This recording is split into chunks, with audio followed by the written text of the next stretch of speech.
Diga para o seu irmão: você é a resposta de Deus. Aleluia, glória a Deus. Nós nos propusemos uma série de 6 mensagens a respeito desse tema: você é a resposta. E nós vamos hoje fazer a primeira das mensagens, onde o tema é: onde estão os Elias da nossa geração? A nossa mensagem, as 6 mensagens são focadas em cima do exemplo maravilhoso do profeta Elias, numa época muito difícil, que você vai se identificar e ver que hoje também as coisas não são tão fáceis, mas também são necessários que os Elias façam diferença. A nossa segunda mensagem será sobre obediência, a chave para ter a resposta. E aí, a terceira, ousadia para ser boca de Deus na terra. A quarta, coragem para realizar o extraordinário. A quinta, a fé que move o sobrenatural. E a sexta, coração alinhado com o céu. Então, amados, eu quero te dar boas-vindas à nossa série de mensagens sobre você é a resposta de Deus. Eu creio que esta série de mensagens vai trazer um avivamento no seu coração, vai trazer uma nova maneira de entendermos como igreja do Senhor Jesus, e nós como pessoas vamos sentir diferente conosco, e eu creio, eu acredito, eu profetizo, eu declaro que esta cidade vai ser abençoada por cada um daqueles que colocarem essas 6 mensagens no seu coração, aceitar esse desafio de ser a resposta que o mundo precisa, procura e só vai encontrar em Jesus Cristo e na sua igreja. Amém, queridos? Glória a Deus. Eu queria ler o primeiro versículo que está lá em João capítulo 14, versículo 12, que diz: eu digo-lhes a verdade, é Jesus dizendo: aquele que crê em mim fará também as obras que eu tenho realizado, fará coisas ainda maiores do que estas. Jesus está dizendo: o que eu fiz, vocês vão fazer, e digo, e muito mais. Fala para o seu irmão: você vai fazer muito mais. Em nome de Jesus eu declaro isso. Deus está levantando, irmãos, pessoas para influenciar, para transformar, para ser a diferença e a resposta. Deus usa pessoas para influenciar, para ser a diferença, para trazer a resposta para as necessidades. E sabe, irmãos, essa pessoa, olha do seu lado, não é você mesmo, é você. Essa pessoa que vai fazer a diferença sou eu e é você. Irmãos, a nossa geração é uma geração que precisa de muita oração. Muitas coisas vão ser resolvidas com o poder de Deus agindo na terra. E a nossa oração é para que o Espírito Santo traga uma santa inquietação no seu espírito. Interessante que eu estou orando para você ficar inquieto no seu espírito. O que é inquietação no espírito? Não é nada que nos prejudique, pelo contrário, é uma inquietação que nos leva a mover numa direção que talvez, se existisse uma paz, uma tranquilidade, a gente ficaria deitado eternamente em berço esplêndido. Mas de repente o Espírito Santo traz uma santa inquietação no nosso coração, e aí nós passamos a ser a resposta, e aí nós passamos a fazer diferença. Eu queria que você olhasse para o que você já tem. Irmãos, você já tem a palavra de Deus. Está na sua mão aí? Agradece a Deus pela palavra de Deus. Se ela não está na sua mão, deve estar no seu bolso, no seu celular, né? Hoje todo mundo, quase todo mundo tem aí a Bíblia em várias versões no seu smartphone. Eu acho isso muito bom. Mas eu ainda sou do tempo antigo, que eu gosto da Bíblia de papel, né? Não sei você, mas preferência é algo pessoal. Você tem as promessas de Jesus sobre a sua vida. Você tem olhado para alguma promessa, tem se lembrado de alguma promessa que Jesus tem feito, que Jesus fez, e você tomou posse, dizendo: isso aqui é Jesus falando para mim. Eis que estou convosco todos os dias, até consumação dos séculos. Quando você tem tomado posse dessa promessa, eis que estou convosco. Irmãos, é muito gostoso quando você está numa situação onde você fala: agora ninguém pode me ajudar, os meus recursos estão limitadíssimos, as pessoas que poderiam me ajudar estão distantes, eu estou num lugar muito difícil. Mas aí você lembra da promessa: eis que eu estou convosco em qualquer lugar. Irmãos, nós temos um ministério e a unção do Espírito Santo agindo com liberdade no nosso coração, se nós permitirmos. E essa ação do Espírito nos capacita ao crescimento espiritual. Então eu queria que você declarasse com fé: essa realidade negativa que eu estou vendo hoje vai mudar. Você pode declarar? Essa realidade negativa que eu vejo hoje, ela vai mudar. Olha para o irmão e fala assim: eu vou viver um avivamento. Aleluia. Onde estão os Elias da nossa geração? Onde estão os Elias desta geração? Irmãos, quem é o Elias que nós estamos nos referindo? É um profeta de Deus usado pelo Senhor, uma ousadia tremenda, porque ele não se conformou com uma situação na sua época.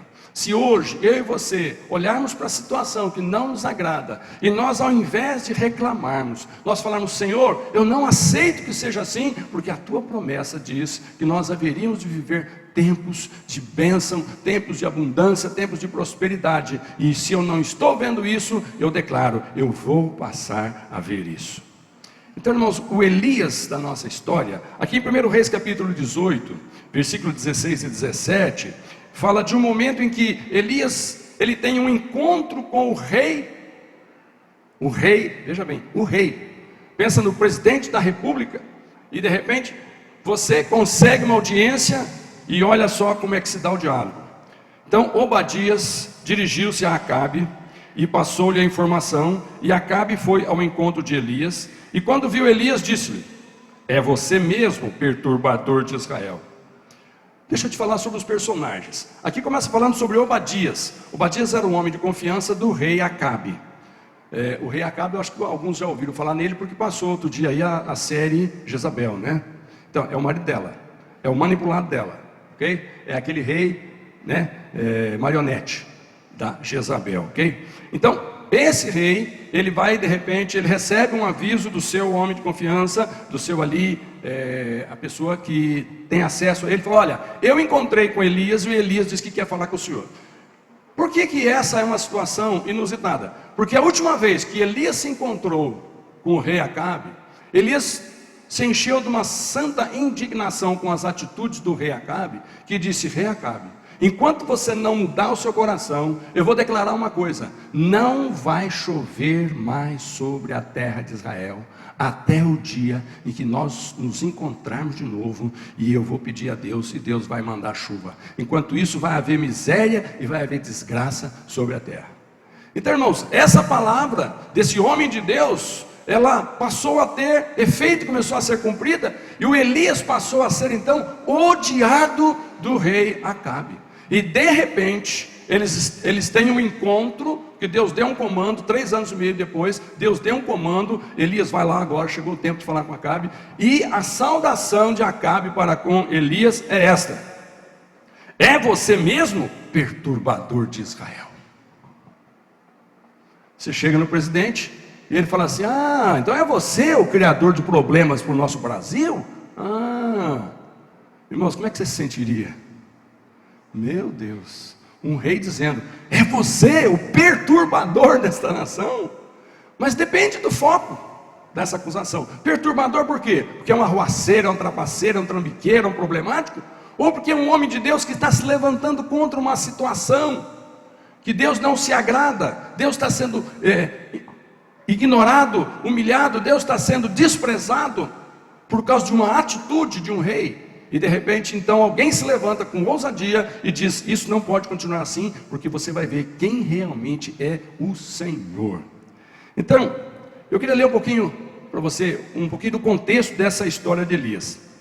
É muito importante entender bem que tudo o que estava acontecendo na época de Elias, o rei de Israel era Acabe, o filho de Onri, era o 7º rei de Israel que fazia o que era mal aos olhos do Senhor.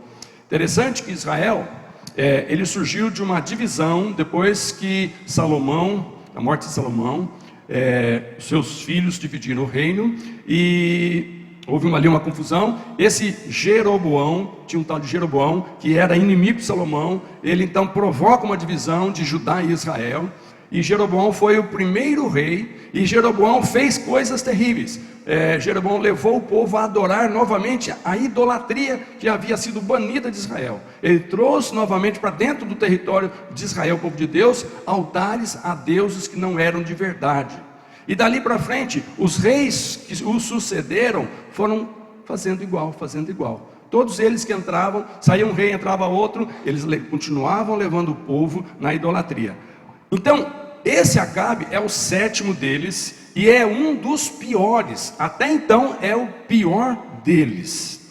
Ele não apenas andou no mesmo caminho e erros de Jeroboão, que foi o primeiro rei do reino dividido, mas ele foi além. Ele desobedeceu a direção clara do Senhor, de que Israel não deveria se envolver com outros povos, e ele casou com a filha do rei dos Sidônios, chamada Jezabel, que era uma sacerdotisa dos deuses, do deus Baal. Então olha só, o rei de um povo de Deus, Israel, ele não apenas adora outros deuses de forma intensa, como ele casa com a filha de um rei, também adorador do deus Baal. Ele permite que essa sua esposa agora levante altares a esse deus doido. Acabe, influenciado por Jezabel, serviu e adorou a Baal, construindo-lhe um templo em Samaria, levando a nação de Israel ao pecado.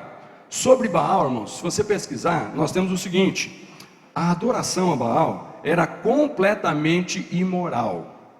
Nos cultos e rituais dedicados a esse falso deus, havia orgia, prostituição e muitos atos lascivos. Então você imagina que o culto a esse deus Baal não tinha nada a ver com a adoração que você conhece a Deus. Era um culto onde ali tinha uma promiscuidade sexual, tinha as sacerdotisas do sexo, que faziam sexo com todo mundo ali, dizendo: nós estamos adorando o deus Baal, que é isso que ele gosta.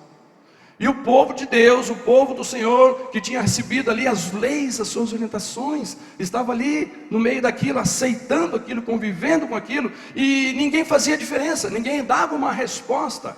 Mas Elias se levantou para ser a resposta para com aquele rei. Foi um período muito triste para a nação de Israel, pois eles passaram a viver um tempo de verdadeiro adultério espiritual, afastando-se totalmente de Deus e do seu favor. Os sidônios, eles acreditavam que Baal tinha atuação sobre o ciclo de suas colheitas. Sendo assim, o povo de Israel também começou a adorá-lo, acreditando que teria um melhor resultado nas suas plantações. Para manter essa prática, Jezabel mantinha no território de Israel 450 profetas sustentados pelo rei, pela casa do rei. Eram falsos profetas, né? Eles serviam a Baal diretamente. Enquanto Israel servia a esse deus pagão, os profetas do Senhor estavam sendo perseguidos e mortos.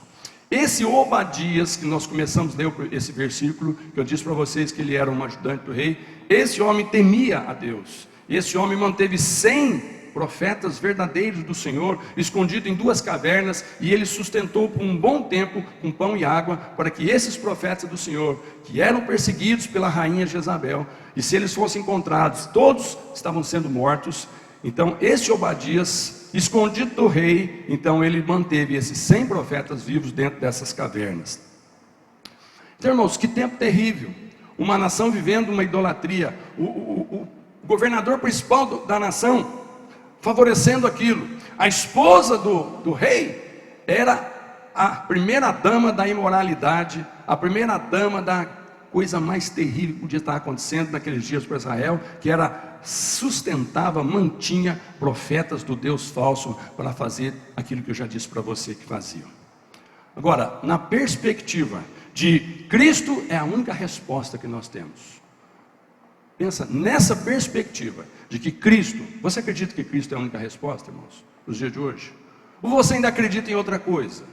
Você ainda acha que a nossa nação, o nosso mundo, eles precisavam ter um sistema de adoração, algum tipo de divindade, que essa divindade resolvesse o problema?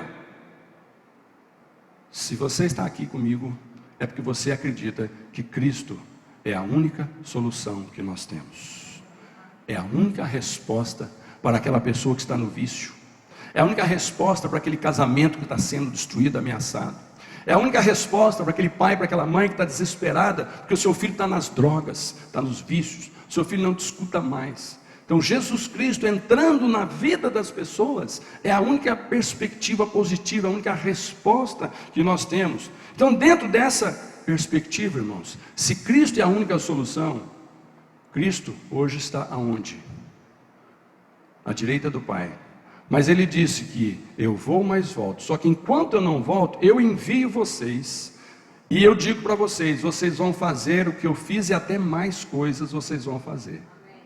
Então pensa em Cristo sendo a solução para tudo.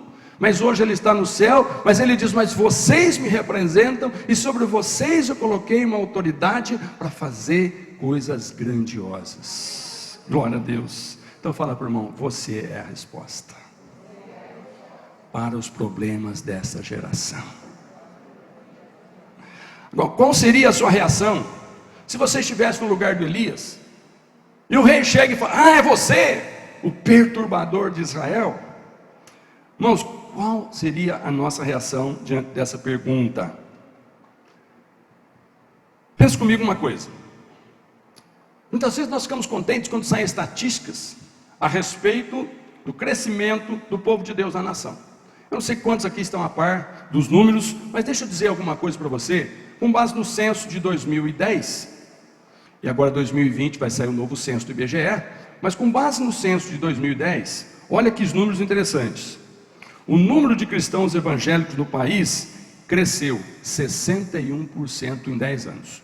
Isso em 2010. Chegaram à conclusão que, considerando 10 anos para trás, em 2010, havia crescido 61% o número de evangélicos.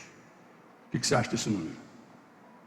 Agora, você não tem ouvido falar cada vez mais que pessoas estão aceitando, igrejas estão abrindo, pessoas estão fazendo proclamando a fé, artistas estão vindo para a televisão, está virando quase que um modismo ser evangélico, está quase que como que se você não for evangélico, você está para trás, está um negócio assim muito, muito alarmante, crescimento demais.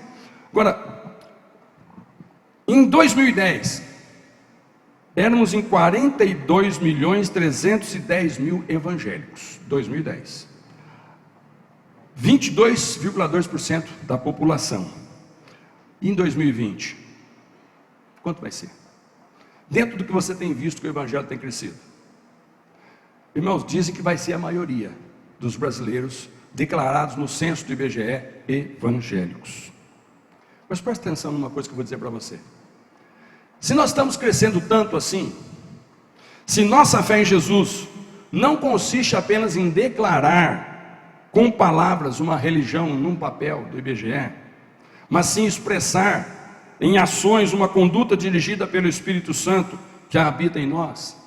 Veja bem, não significa eu sou o que você é, não significa preencher uma estatística, eu sou cristão, eu acredito em Jesus, eu sou evangélico. Isso não é resultado, mas isso vai ser resposta no próximo censo. E o que você vai considerar quando você vê o resultado desse próximo censo, que deve sair o próximo ano? Olha que beleza! Ok, começa a analisar por que os demais números das estatísticas não estão melhorando. Por que a corrupção no Brasil não cai? Por que a imoralidade no Brasil não cai? Por que os divórcios no Brasil não caem? Por que o abandono de pessoas, o uso de drogas não cai? Se tem tanta gente se dizendo que é de Jesus, e nós cremos que Jesus Cristo é a solução, que conclusão você chega, meu irmão? A estatística está medindo apenas um resultado de um modismo, o resultado de uma palavra que diz que é, mas na realidade não é. Mas o que o mundo precisa? Qual é a resposta? Jesus Cristo é a solução para aqueles que o têm de verdade, e não apenas na declaração de censo. Os irmãos estão entendendo? Nós estamos caminhando para ser uma igreja cada vez mais voltada para que o Espírito Santo use cada um de nós para fazer a diferença nessa cidade e na nação. Nós queremos, o nosso compromisso, 2020 é o ano de cada um de nós nos apegarmos mais ao Senhor na fé genuína. Cada um de nós vivenciar aquilo que você tem visto, que homens de Deus do passado, que a Bíblia conta, morreram pela fé em Jesus.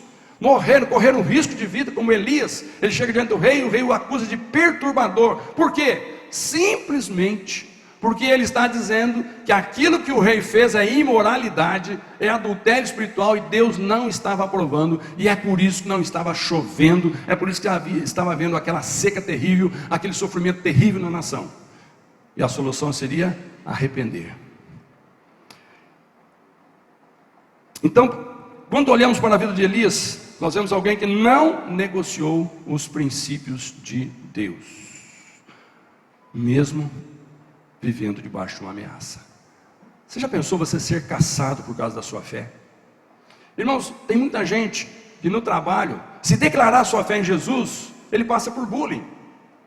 Já foi pior, mas hoje ainda existe isso. Tem muitas pessoas que, se declarar alguma atitude contrária a alguma coisa que o mundo faz e acha normal, se você falar assim, não, mas eu não concordo com isso, por quê? Porque Deus não aprova, mas você ainda está nessa? É a resposta que vão dar. E aí você fica às vezes todo chateado. Tem muita gente, irmãos, que não entra no assunto mérito, fé, justamente porque ele não quer tomar uma posição na sua fé, aquela posição que eu vou dizer algo que eu estou vivendo. Quantos chegam numa situação em que você tem que dizer, tem que viver o que você vai dizer? Tem muita gente que recua. Então é melhor dizer, eu frequento de vez em quando. Mas eu estou cansado. Eu não vou me cansar, não, é só um modo de falar. Eu não vou me cansar de dizer que igreja não é lugar para você frequentar. Fala para o irmão, para que serve igreja? É uma família para você pertencer. Igreja não é lugar para você frequentar. Você frequenta clube, você frequenta um lugar qualquer, um cinema, um shopping, qualquer lugar, um restaurante. Mas igreja, presta atenção, você não pode frequentar. Você tem que participar daquela família, porque numa igreja o poder de transformação de Jesus Cristo está nela. Numa igreja é a única esperança que esse mundo tem, de que aquilo que o mundo não sabe mais o que fazer, o Senhor Jesus faz milagrosamente. A medicina chega e fala, tem um câncer, agora não tem o que fazer, vamos amenizar a morte com menos sofrimento. De repente a fé em Jesus chega, não, em nome de Jesus, a enfermidade sai daí, o câncer é curado.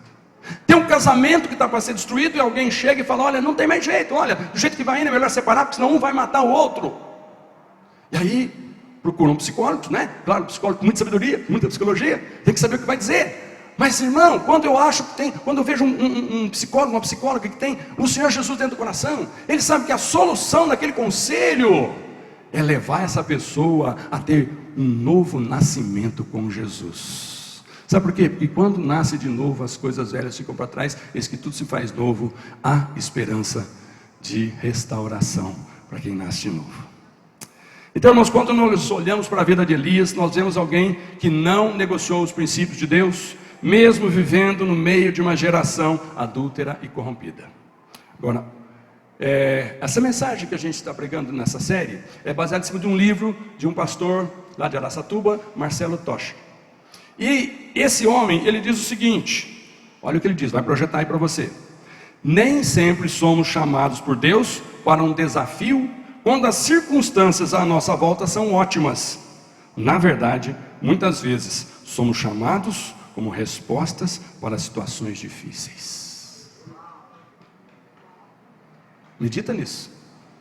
Nem sempre somos chamados por Deus para um desafio quando as circunstâncias à nossa volta são ótimas.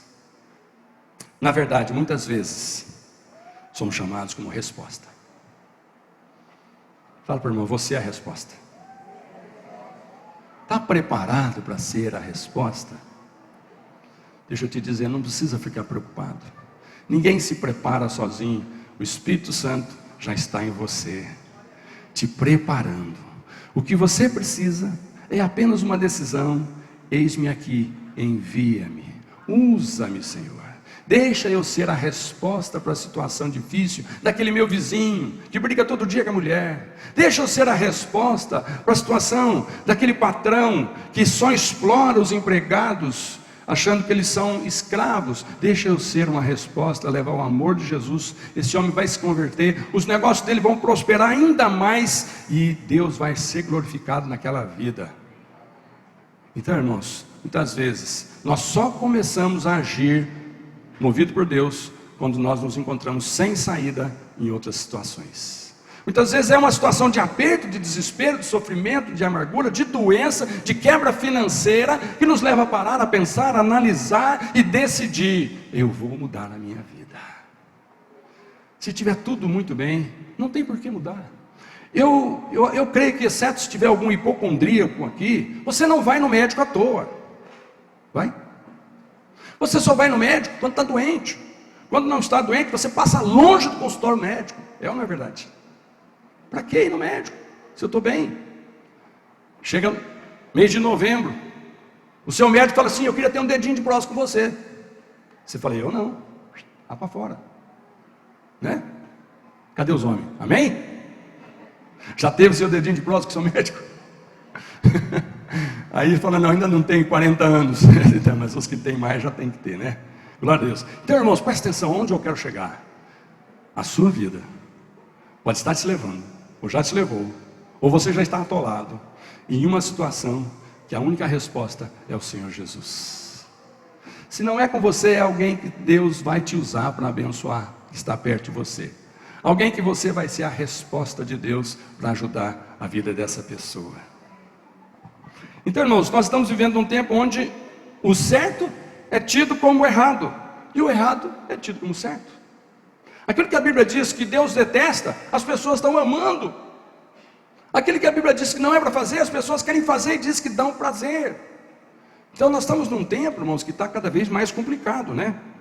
Então nós precisamos mais do que nunca de homens e mulheres cheios do Espírito Santo, assim como Elias, para produzir frutos dignos de arrependimento e transformação nos ambientes onde estamos inseridos. Amém? Fala para o irmão do lado: aonde você faz parte, Deus quer te usar. Está preparado? Se não está, prepara.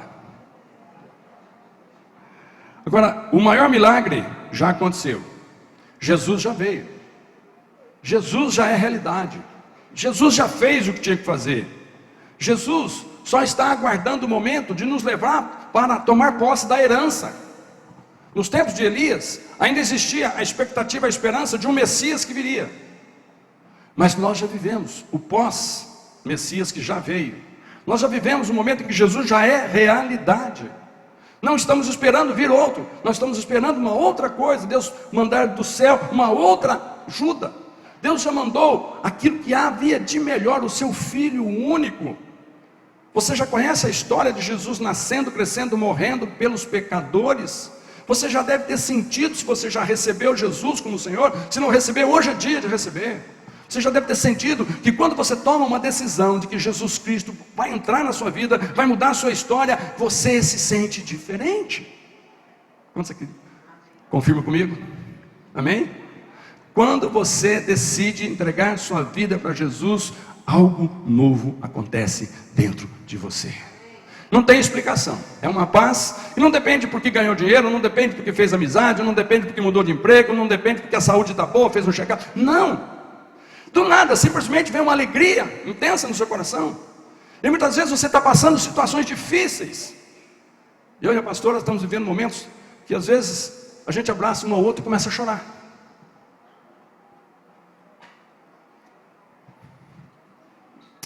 Mas nós sabemos que Deus está olhando por nós.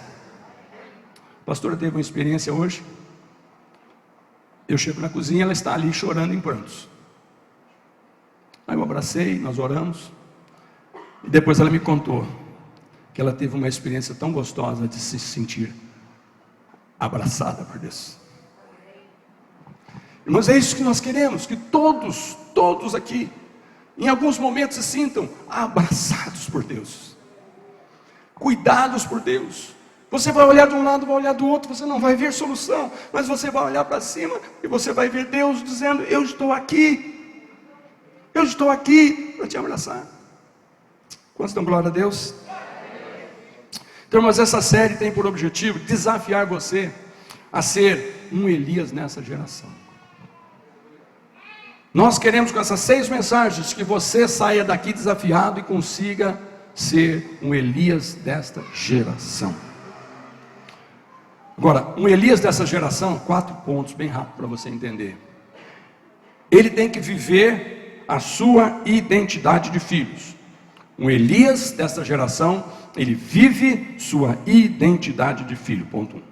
Lá em Romanos capítulo 8, verso 15 diz: pois vocês não receberam o Espírito que os escravize para novamente temer, mas receberam o Espírito que os adota como filhos, por meio do qual clamamos: Abba, Pai. O próprio Espírito testemunha ao nosso Espírito que somos filhos de Deus. Se somos filhos, então somos herdeiros, herdeiros de Deus e co-herdeiros com Cristo, se de fato participamos dos seus sofrimentos, para que também participemos da sua glória. Irmãos, o nome Elias, nos dias de Elias, tinha significado. Hoje, você chama José, você chama Pedro, Paulo, eu me chamo Ângelo, porque um pai e uma mãe achou bonito esse nome.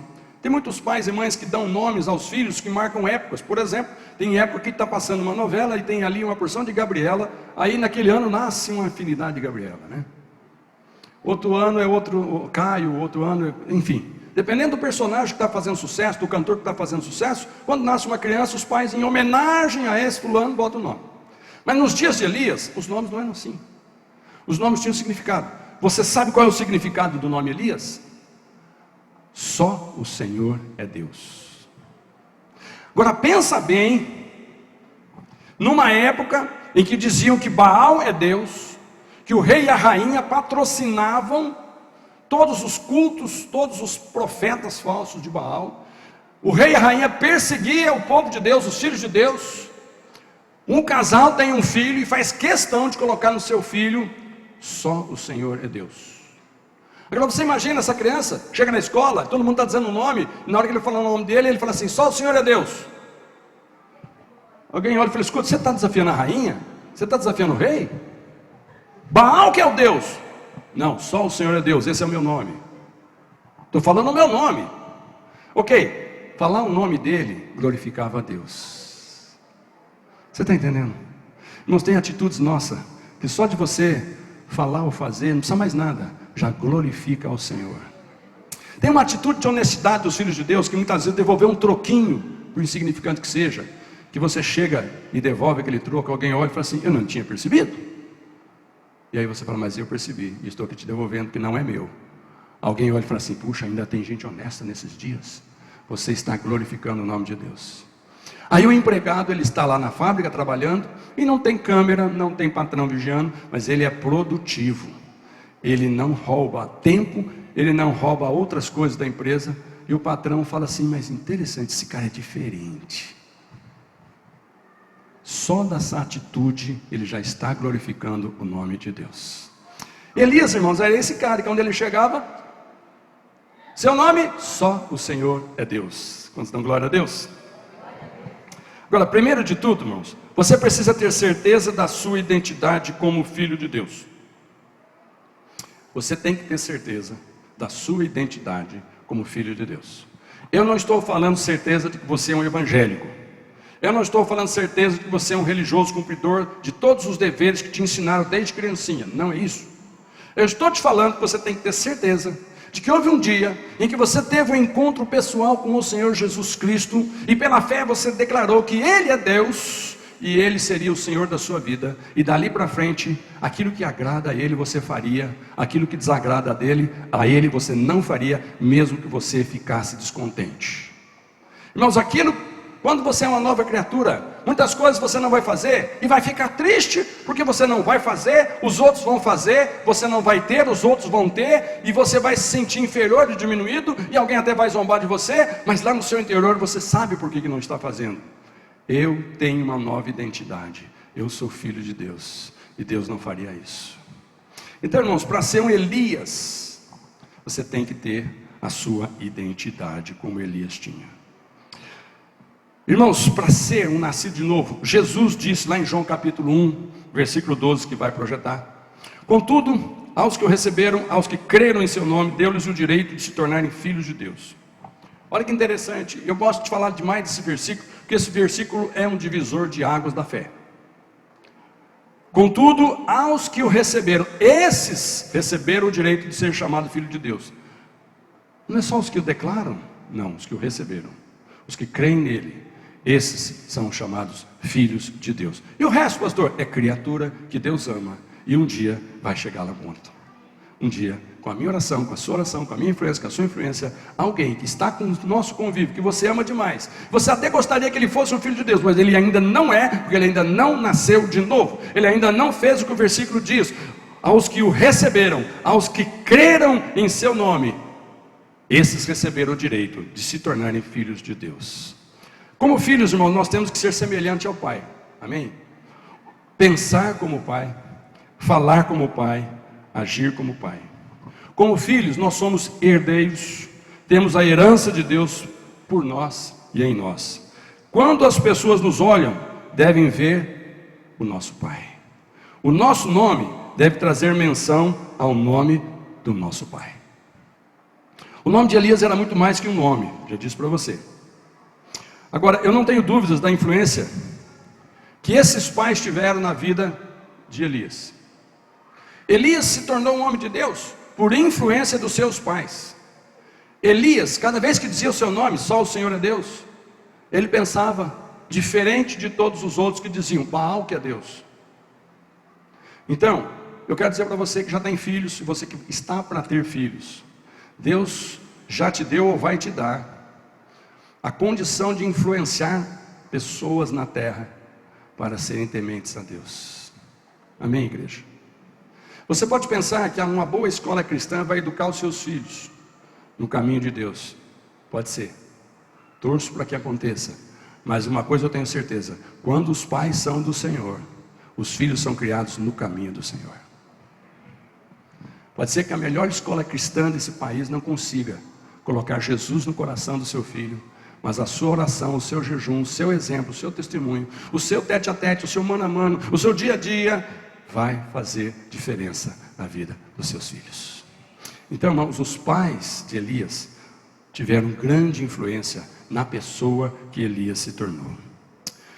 Quando sabemos quem realmente somos em Deus, nada poderá tirar de nós essa identidade, e o resultado disso será uma vida que expressará a verdade. Isso poderá incomodar algumas pessoas, ao ponto de sermos chamados por elas de perturbadores. Chama o irmão de perturbador. Não, mas fala firme para ele, você é um perturbador.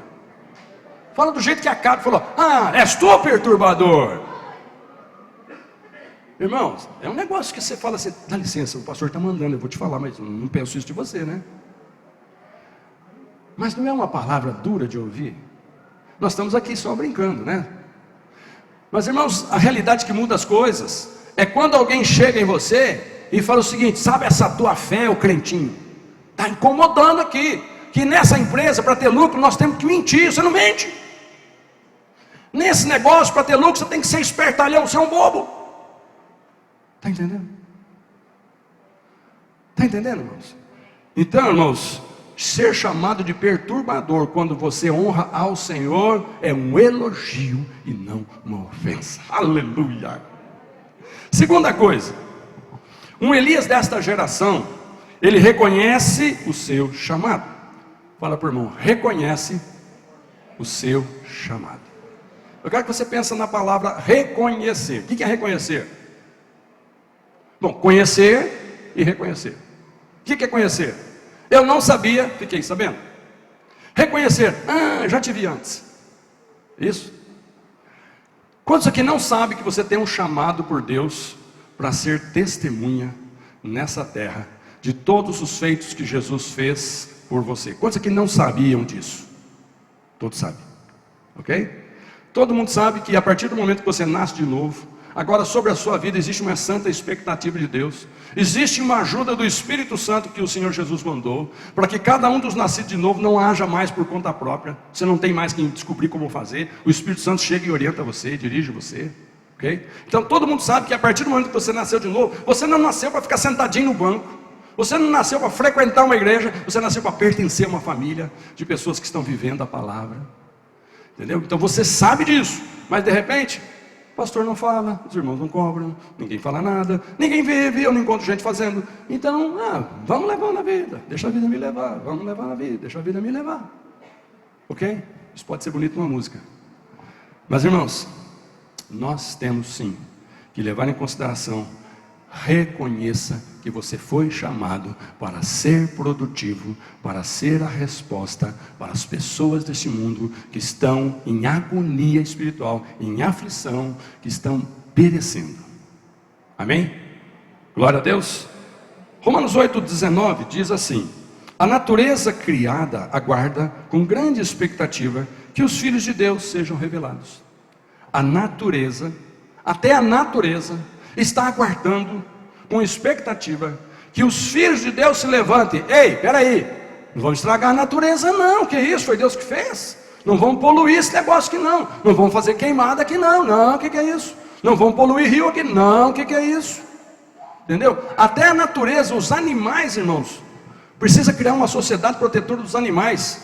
Onde já se viu isso? Por causa dos ímpios. Agora você imagina, um filho de Deus tem lá seu cachorrinho e ele é maltratado.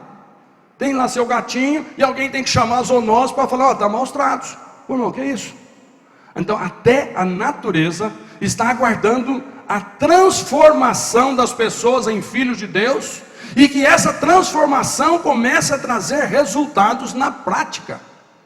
Quantos estão entendendo? Está entendendo?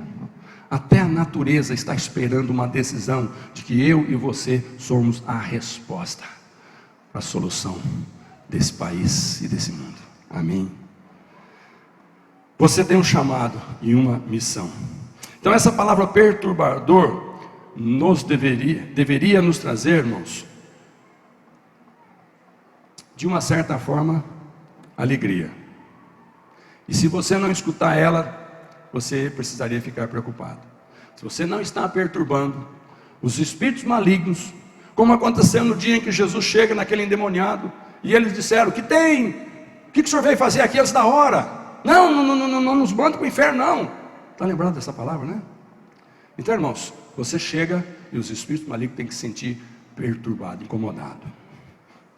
Agora, Paulo e Silas, todo mundo conhece o apóstolo Paulo e seu companheiro Silas. Eles foram para Tessalônica, eles chegam em Tessalônica. A atitude deles em Tessalônica faz com que eles sejam chamados de perturbadores. Eu quero ler com você Atos capítulo 17, versículo 6. Contudo, não os achando, arrastaram Jason e alguns outros irmãos para diante dos oficiais da cidade, gritando: esses homens que têm causado alvoroço por todo o mundo, agora chegaram aqui, e Jason os recebeu na sua casa. Todos eles estão agindo contra os decretos de César, dizendo que existe um outro rei chamado Jesus.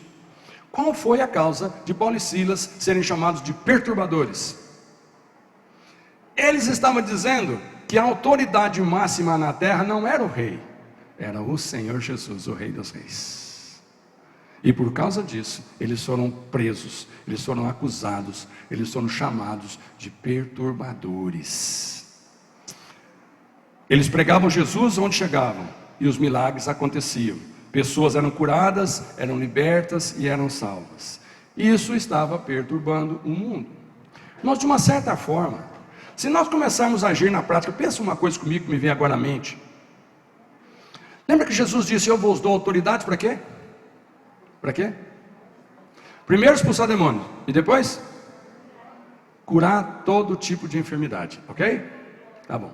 Aí então, mais da metade do país, de repente, é evangélico, filhos de Deus legítimos, né? Resposta para a situação do país. O que vai acontecer com o sistema de saúde desse país? Irmãos, ninguém baixou decreto, levantando recurso financeiro para ajudar. Simplesmente Deus vai vir do céu e vai começar a curar os enfermos. Não vai ter tanta fila nos consultórios, nos hospitais. Você começa a entender que nós somos a resposta. Você é a resposta. Pessoas que têm fé no Senhor Jesus vão no médico, sim, claro. Só que antes de ir no médico, ele fala: Senhor Jesus, o Senhor é o médico dos médicos. Eu estou aqui pedindo a minha cura.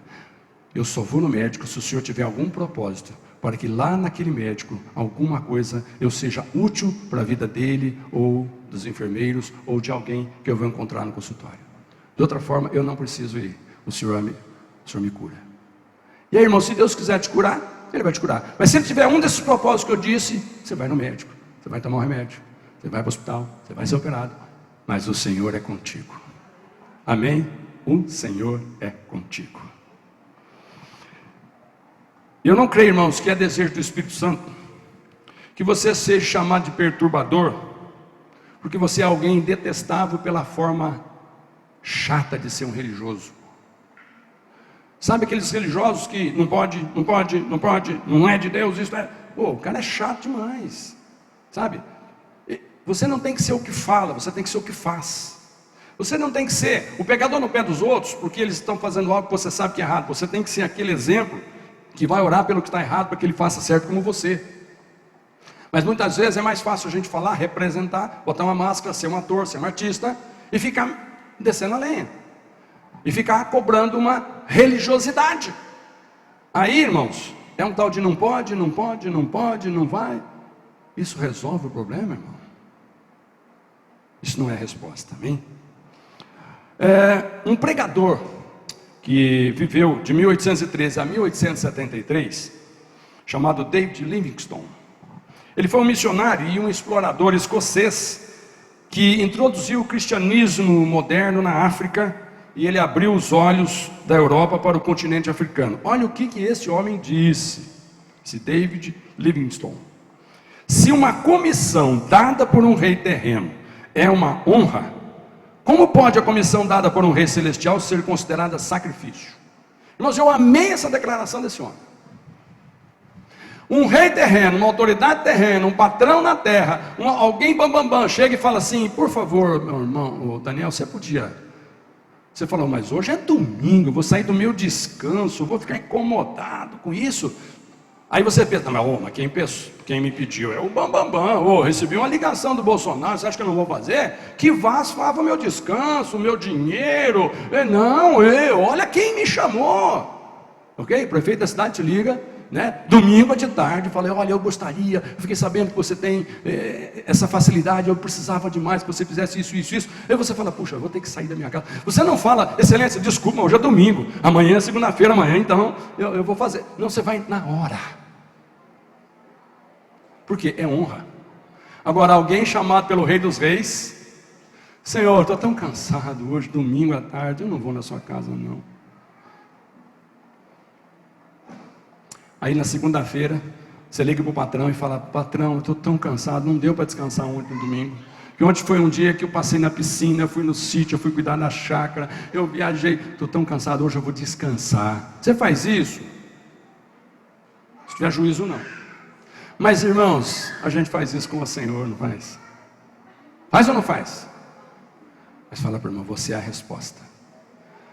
Vai e não peques mais. Glória a Deus.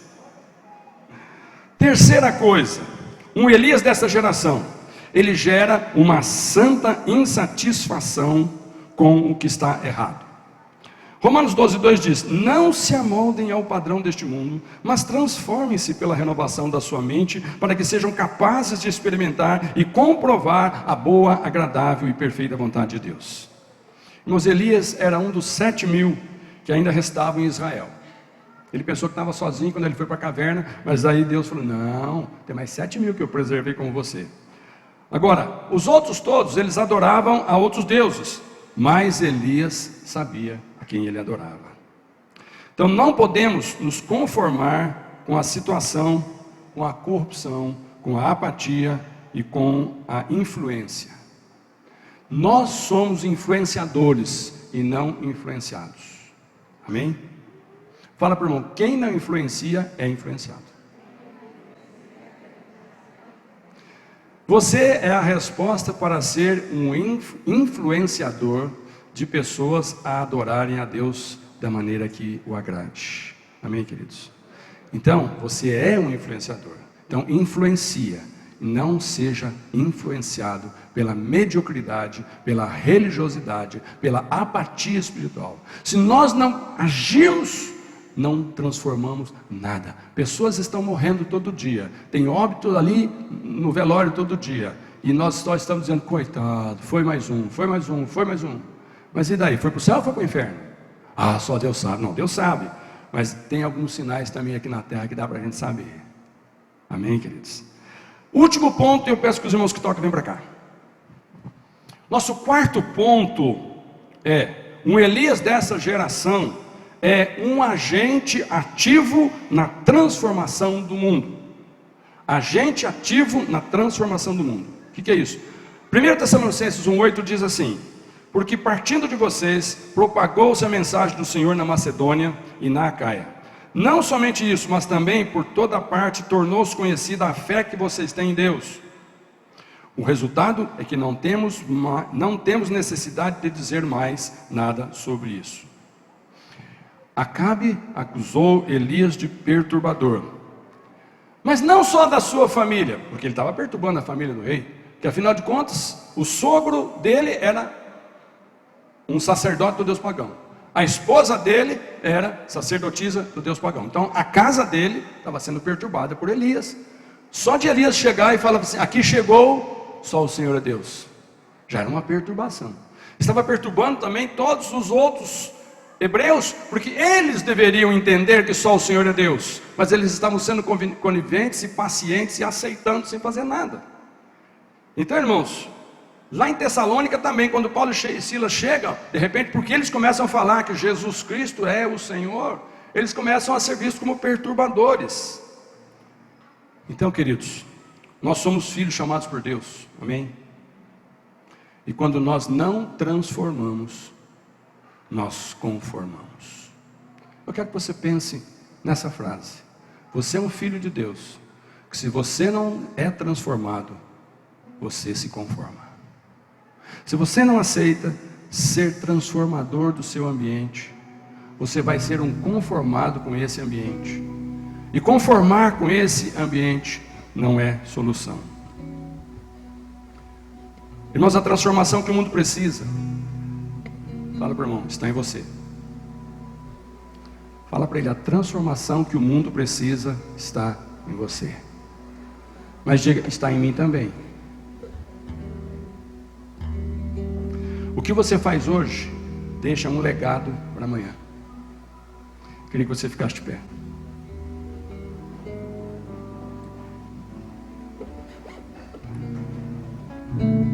Mas o meu apelo para você hoje,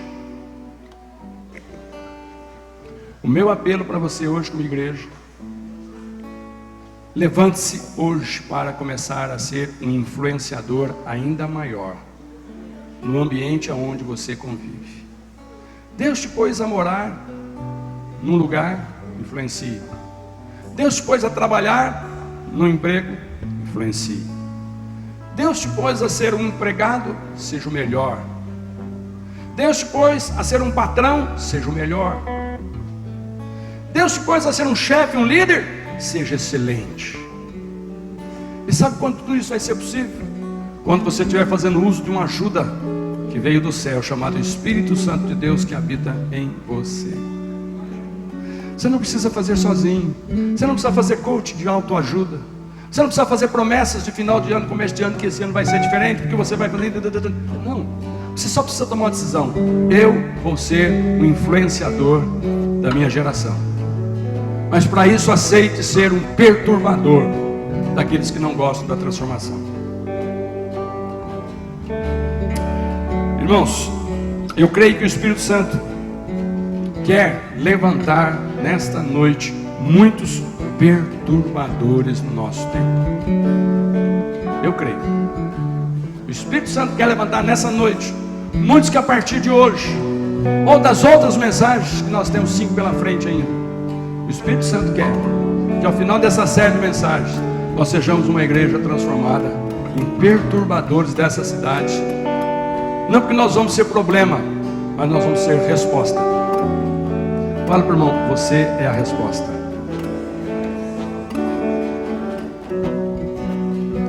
Mas para isso, irmãos, o primeiro passo, se você não deu, precisa dar. Quero que você feche um pouquinho os seus olhos. O primeiro passo daquele que quer ser um perturbador do mal e ser um abençoador de vidas, o primeiro passo, ele tem que ser um filho de Deus. Filho de Deus não é aquele que tem uma religião cristã. Filho de Deus é aquele que já teve um encontro com Cristo. Já disse para o Senhor Jesus Cristo: Senhor Jesus, você pode repetir isso comigo? Eu creio que o Senhor é o Filho de Deus, é o único Senhor na terra, a quem eu quero adorar, a quem eu quero me submeter, a quem eu quero obedecer, fazendo a tua vontade. Senhor Jesus, eu peço que me perdoe pelas fraquezas passadas, mas me fortaleça a partir de agora, para que eu seja a resposta para os meus problemas, quando eu levá-los a Ti, e para outras pessoas, quando eu levá-las a Ti. Em nome de Jesus, me recebe, me confirma como filho amado, que eu sinta agora que eu sou um filho amado pelo Pai, Deus, o meu Pai. Amém, queridos? Então, irmãos, tenha certeza de que você é a resposta de Deus para esse tempo na terra. Tenha certeza. Você é chamado para ser um protagonizador. Você vai protagonizar essa história com Jesus. Jesus não veio escrever essa história sozinho, porque ele ficou um tempo e foi para o céu. Mas hoje nós estamos aqui, mandados por ele, com a autoridade dele, para ser a resposta que o mundo encontrou quando ele estava na terra, mas que o mundo vai continuar encontrando, porque nós estamos na terra. Amém? Então olha aí para o seu irmão, com muito amor, com muito carinho. Olha aí para ele e diz assim: que gostoso saber que nós somos a resposta que o mundo precisa. Amém, queridos? Glória a Deus! Glória a Deus! Vamos cantar?